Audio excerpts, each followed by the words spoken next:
some tremendous things for 4271 and 5104. A lot of it has gone fundamentally unnoticed by many people in our community. So we're going to give him an opportunity to kind of just go through what's happened, over this, since we met in November, and the progress that we've made and the challenges that we have moving forward in the rest of this year on these bills. Yeah. So everyone, Bill Zagman. I'm just going to speak from here so we can... No, you have to get up. No, I was going to say that. So,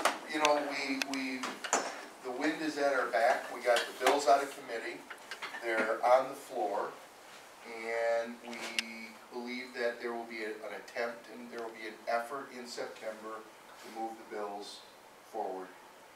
I don't necessarily think that's a sure deal in September. I believe that it's most likely going to be after the election in November. There will be an effort, however, in September. I believe Senate Majority Leader indicated that. The thing that could hold us back in September would be not having enough votes. I would envision that they would get into a caucus meeting, and maybe there's not enough support to move forward right there. Maybe there's more support after the election. There's a lot of things that can happen. We also have to finalize the remaining details of the legislation and move that forward and bring those amendments and changes forward.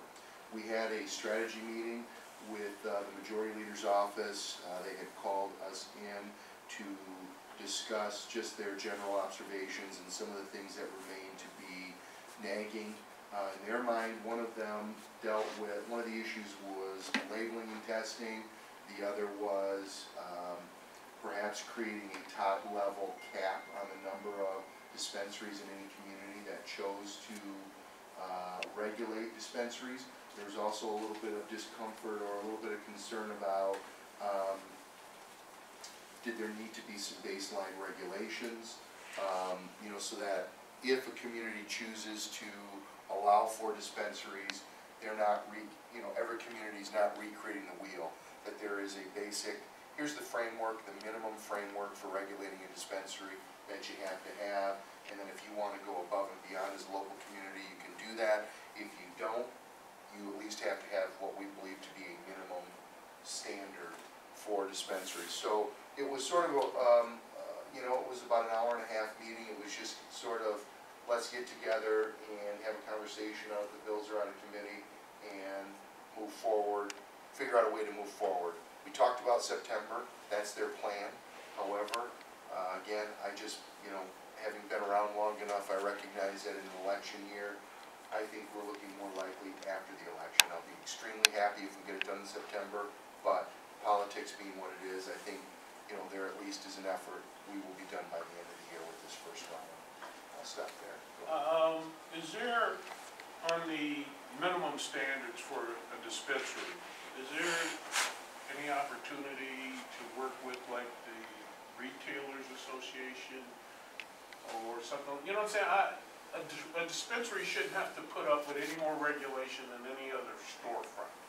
So is there an opportunity to work with whatever lobbyist group there is that represents retailers or storefront? They've not been engaged. Okay. But I think that's a tactical mistake. Okay. I think that, we're asking the legislature to create dispensaries when they really don't want to create dispensaries. Okay. So I think we take the regulations they want to give us, assuming they're workable, whatever. I agree that, they don't require Walgreens to do X, Y, and Z, but they also don't think that Walgreens needs to be at that level of regulation. So I think that we're talking about medical marijuana, and it's going to be regulated a lot like, it's going to be regulated stronger and different than the same like alcohol. We don't regulate pop and milk the same way we regulate alcohol. So I think if you look at that paradigm, yeah, there's going to be different regulation based on what they see, what they perceive to be the risks, the concerns out there. So I don't think we have a strong negotiating position to say, wait a minute, you don't regulate Walgreens that way, you don't regulate Myers this way, why are you regulating dispensary that way? I don't think we have that luxury. Just just one quick follow-up. And I hear you, and getting these bills out is certainly Sure. the priority, but, you know, they did pass a law, I think, that says once it comes off of Schedule 1, then Walgreens can sell it, or, you know.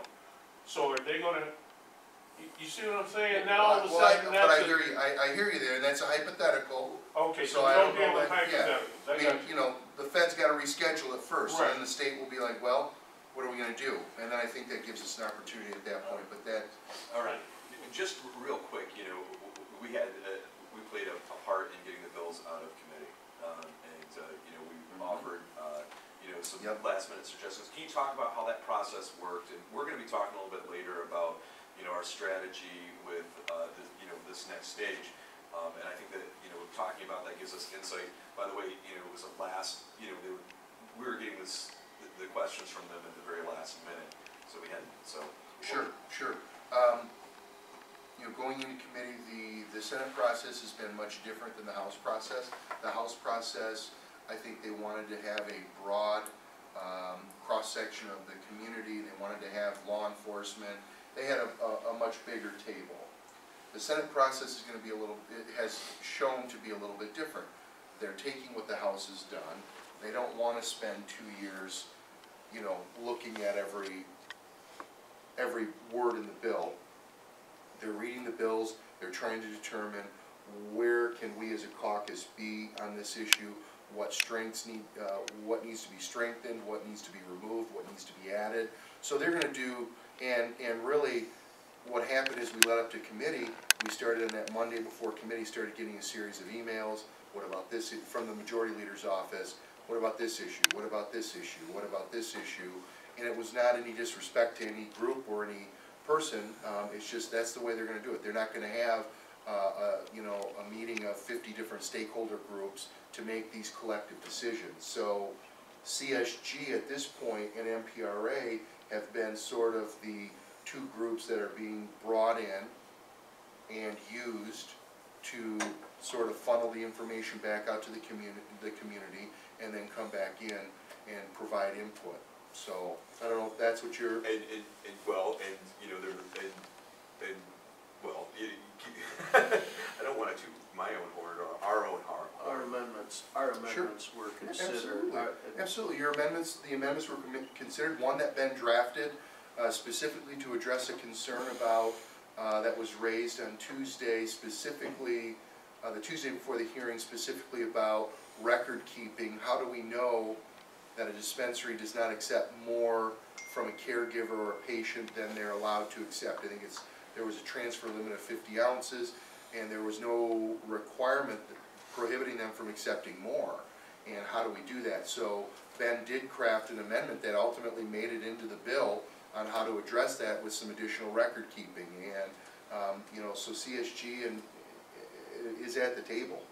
I would like, just one quick question, Bill, I know you're pressed for time.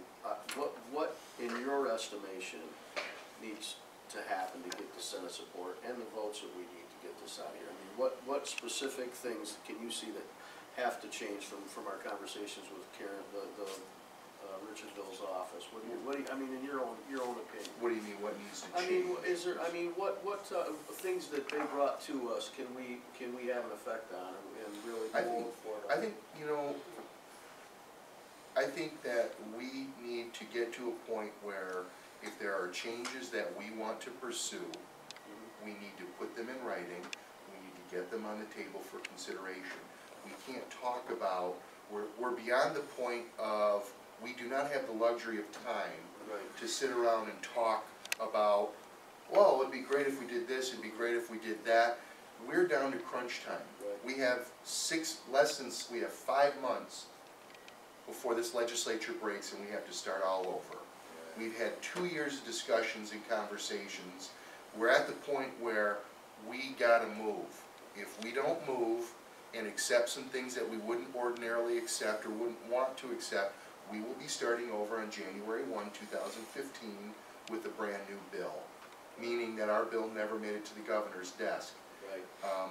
We don't have the luxury of asking for a lot of changes. So I think we need to what are the changes, put them in writing. That's the first step. If we want to change we have to put something in writing for people to consider. Dave Brogren from CPU put together a list of amendments that he wanted considered. They were shared and reviewed. People could look at them. The policymakers and the decision makers over there had something in writing that they could evaluate and make determinations on whether or not they were going to accept those amendments. We've got to do the same thing. We don't have the luxury of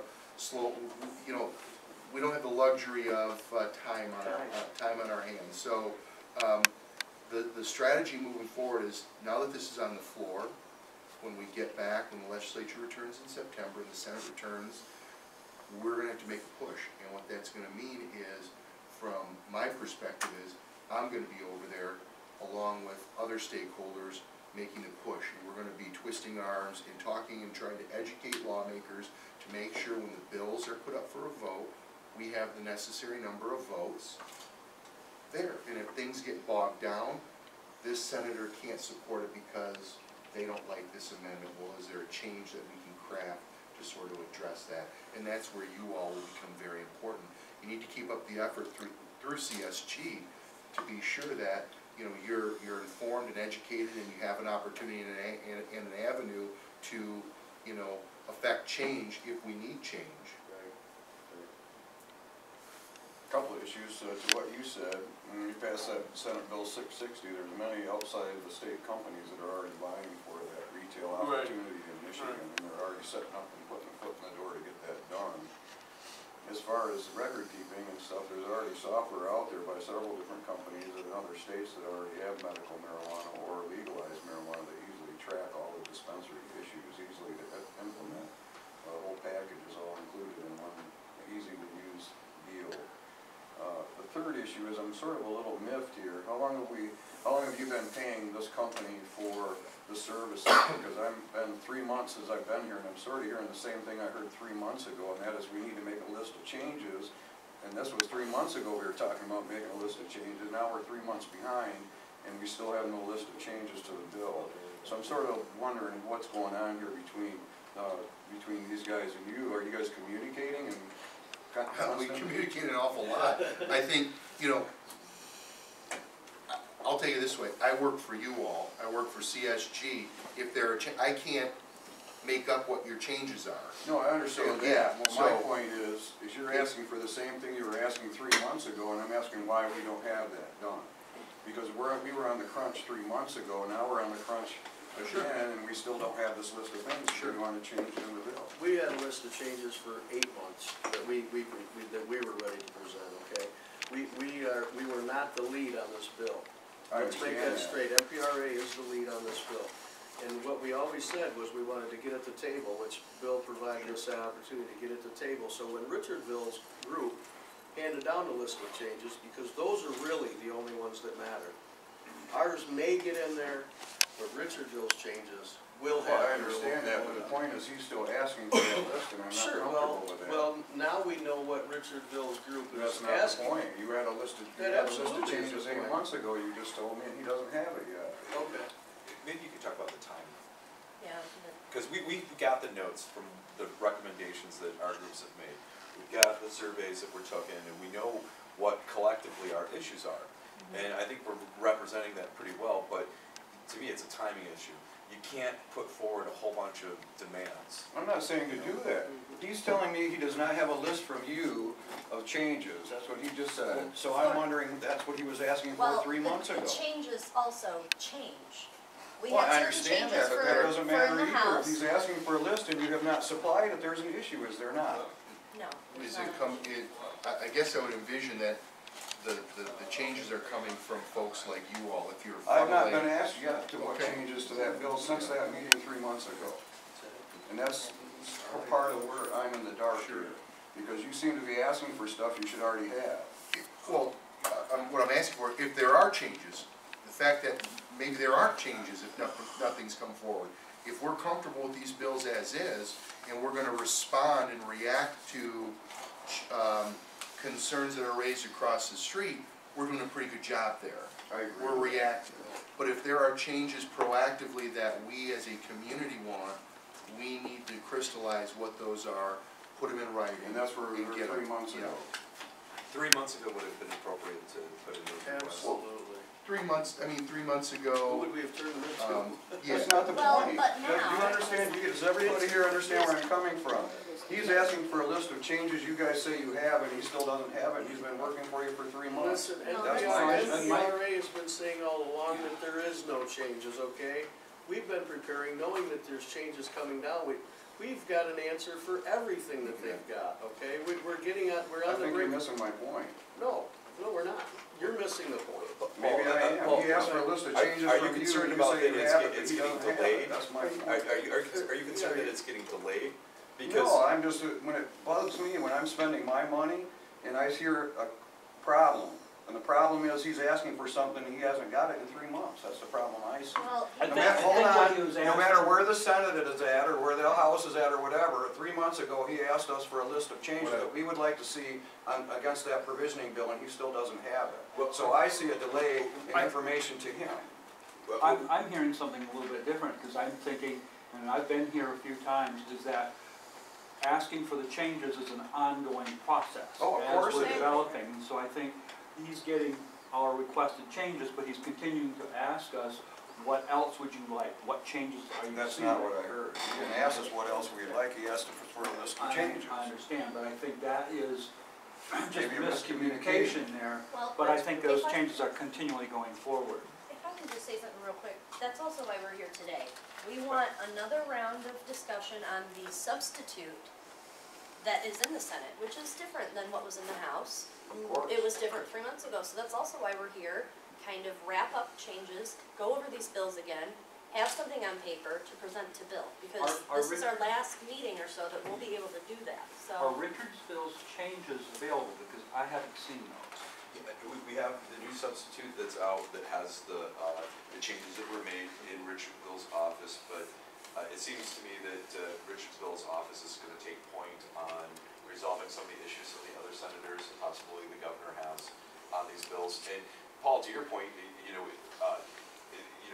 there's what we've heard recently, just 2 weeks ago, gives us insight as to how to refine, what we request for. I understand that. So- I've been in the political process for 20 years. I know how all of this stuff works. I've been involved with CGSI through ABATE. I've done a lot of different things, but what irks me is when I spend my money and I see a communication problem, and that really pisses me off. And I don't mean to take that out on you. Maybe it was just a simple miscommunication, but 3 months ago, we should have had a list supplied to him with all the changes we would have liked to see. No matter where that went beyond him, that's up to him. But the communication problem is he needs this stuff. Just like me, I would like to see minutes from this meeting. I would like to see a list of all the committee people, of the senators that are on the committees. I'd like a list of their addresses and telephone numbers, because I want to call them. I want to know who our Give them my appointments peace of are. mind. This stuff should all be communicated to you through him. You should be sending that to us, so we can disseminate that to our people. I'm not receiving any of that at this point. So, from this point on, I'll just back off and chill out, and that's what I would like to see. Well, I love your frankness, Paul. That's, I don't know how else to do You're known for that. Those are some You are really known good for that. issues. I don't know if you've, connected with, our new listserv online. I just got the invitation because before it didn't work. Right, well, I'm trying to get everyone's emails into You can there. get on the link? Not before, he just got the link, the Yeah. invitation to me the other day, and I haven't had a chance Oh, well, to get that. That's good. I've been on there since March. We did have an invitation sent to Yeah. everybody in March. Right, and, right Sorry now- about that. It's something to do You know, with if it was- Gmail stuff, Yeah. I have Could too be, many yeah. Gmail accounts. Yeah, there's also one other issue too, is that, a lot of times, the lobbying effort that's going on in Lansing right now can, you would hope that everyone would work together and everything would just cooperate. And, sometimes, as we've worked hard to help get these bills passed, our efforts haven't been appreciated to a certain extent. So sometimes, like, if you put it on blast, what your concerns are about the bills, then, and this has happened to us a couple times, some of the other groups have come in and said, well, if you talk about that, then you're being counterproductive, and, kind of misrepresented, what we were trying to say. So, internally over this last few months, we've been trying to keep our communications from, you know, becoming problematic. Because the more information we're putting out there, the more, you know, misconceptions sometimes were coming out. Well, you always have that, especially related to the internet, because everybody has their own perception of what they read. Well, our Then you particular have talk other service, groups that are just out to cause trouble, so. right, our particular talk service is gonna be policed with reckless abandon. Nobody's gonna be putting anything on there but productive stuff. We'll cut them off like gangrene. We've seen the problems with the other talk servers where there's a certain amount of bannering that's permitted amongst those groups. We're gonna keep it on a positive note, and like I said, it'll be cut off quickly. That's the only way to do it. Yeah. Moderate every comment. Yeah, And- I and- agree. We're gonna start recording our meetings and making sure that, you know, those meetings are available for the people that can't make it, and, you know, there's a little bit more documentation. I think that tool, that internet tool, will enhance all of our communication a lot, you know, from us to Bill Zagman and from us internally. Well, I apologize again, I'm very obviously passionate about the issue, and No, we I'm appreciate that. here to make things We appreciate happen that. as well as you guys are, You bet. so I don't mean to be any negative Not a whatsoever. problem. I think that what I would suggest is, I know I saw an announcement over there for an August meeting, and perhaps a deliverable from every one of us here would be, take the substitute bills we leave today, and prior to the August meeting, if there are any changes that anybody wants to advocate or pursue, that needs to be brought to the August meeting, or funneled to Ben or Nick prior to the August meeting, so that it can be considered broadly. I mean, we're gonna have efforts, we're talking about sort of a two-track approach to changes. One are changes that they're gonna pursue across the street or want to consider across the street, and then the second approach is there any fine tuning of the bill that we need to do as we continue to look at it? Well, is there any way we can push them to move on in September, even though it's an election time? Absolutely. Can people Well, call on and, you know? There will be an effort in September. We will push an effort in September to move the bills. I don't know whether we're gonna have the support to do it in September. Politics being what politics are, who knows when they get into their caucuses whether they wanna take this vote or move these bills prior to November. I know there will be an effort. We'll be over there pushing folks, but at the end of the day, whether they take a vote is not our decision. And I would expect there's a 50-50 chance, flip a coin, whether they actually move them in September. I think they're gonna start. They will have that conversation, and if everybody says, yeah, let's go, let's move forward, let's do this and get it done, clear sailing. However, we know we have some opponents in the legislature, and I would expect that some of them will say, I don't think we should do this before November. There will be a discussion will ensue, and who knows what the decision will be. So that's why I think it's a toss-up. There will be an effort, there will be a push. Whether the push results in a vote in September or November is, I think, the decision that will be made in September. Well, I think if we get a package out with all of these committee members and people that have, or yes or no votes, things like that, to the people that we deal with our patients, we could probably put a pretty good push on it. Can we work on that? Contrary to popular, Can we work on that? Getting a legislative list? Yeah. contrary to popular belief, long and short, there will be some significant changes probably to this bill before we can get it in shape for the legislature to vote on it, in your estimation? Well, Will there be some changes? we've already seen substitutes, and we already know that there continues to be conversations about testing, labeling, and the local control aspect of this. So we know there will be some changes. Are they gonna go broad and open up the entire act? I don't know. I think the window is closing. I think they wanna get this off their plate and be done with it. We've put a lot of pressure on to move the bill forward. So I think there's gonna be some, beyond that, it'll be if somebody comes to the last minute and says, oh my gosh, I never realized the bill said this, we've gotta figure out a way to address our concern. We have an opportunity to bring stuff forward. Doesn't mean everything's gonna be accepted, but we have to figure out what it is we wanna bring forward, the fine tuning that needs to be done. If we do nothing, then we're gonna react to what other people bring forward, whether it be external stakeholders or legislative stakeholders, and we'll be reacting and fine tuning the concerns that they bring forward. Much better for bringing your own. How many If different? you have them. If you don't, I mean, Right, and I would expect something this big and this complicated, things are gonna be missed, it's just gonna happen. So I'm expecting, and I would believe that somebody at some point during the next, in 2015, will introduce a bill that'll be what we call a cleanup bill. To all the things that, now that it's implemented, oh my gosh, I can't believe we missed that. Bill, our friends from Iron Lance just came in Okay. and, they missed some of those things, but maybe you could just kind of, if you can recall the conversation that we had in Richard Staff's office and the questions they had about testing and labeling that they brought up, and, how, enforcement, safety, compliance, is something that they want fixed before passing these bills. Sure.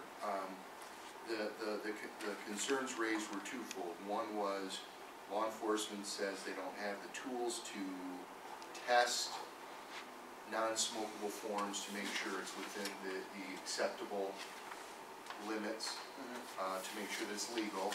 And then the second aspect of it is how do patients know what the, from the labeling requirements, one that'll, what are the labeling requirements required in the proposed bills in terms of how will patients know what they should expect to see in there, and what will law enforcement, what tools are going to be on the label to help law enforcement figure out what. And I think to the first, we pretty much said there is a way to test. State police just doesn't have the appropriate testing, the appropriate capabilities to do